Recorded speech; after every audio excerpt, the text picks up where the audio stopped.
Welcome back to 43 degrees south, where we're building these double deep Langsthroth hives. Take standard frames, slightly modified. Just what we've done so far is we've built the box, we've got it all painted up, we've cut the entrance slots in the front. I've got to make the doors for those yet, and we've assembled some of these double depth frames with C-nail just to join them, so we can get the hive tool in there and easily prise those out to separate them, so that we can use a conventional extractor.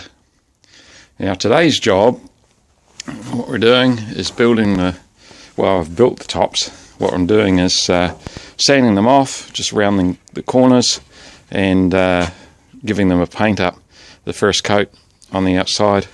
On the top here there's a 50mm cavity designed in to fit in a polystyrene block, so that there'll be 50mm of polystyrene in each lid, just to keep the heat in the winter and stop any condensation on the roof. You'll find often if something looks like it's been painted with a 2.5-inch brush, it has been painted with a 2.5-inch brush.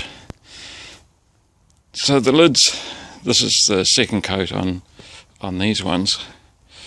It's still winter here, so it's not particularly warm, but I've got them on my drying rack on the trailer, drying a couple there, and I've got some propped up, just drying them on top here too, but they're drying.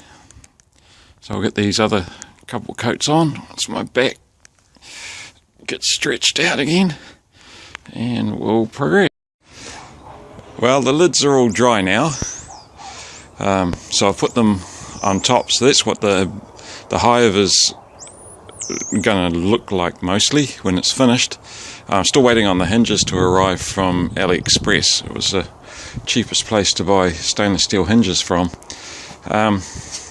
What I'm doing now is, you'll notice there's a mark here about 200, or about 8 inches from the end, and what I'm going to do is glue a couple of these little offcuts, but just center it and glue it down, so that when I mount the hinges, the screws will come up into a decent, this is only 12 millimeters or ½ inch, this is 3/4 inch, so the screws will come up through the ½ inch and 3/4 inch, and give a decent purchase on the lid, so that they don't get ripped off in the wind. And another one on that mark, wherever it is there. So I'll go ahead and glue all those in now.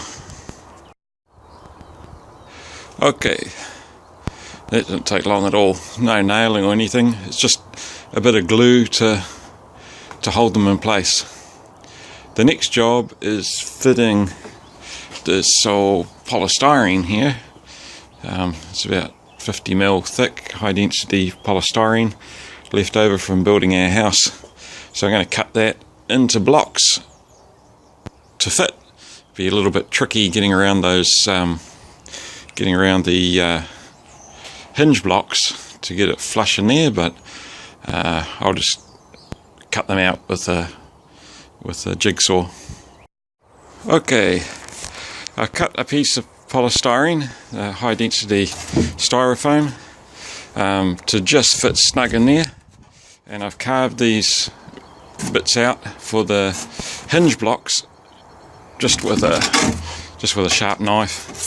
Found it the easiest way to cut them out.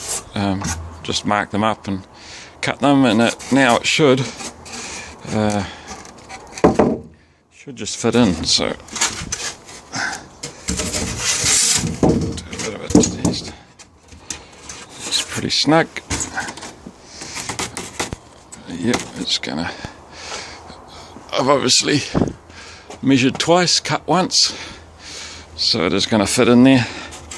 So what I'm going to do is just blob a bit of glue, probably just in the corners, in 4 corners, just enough to hold it in.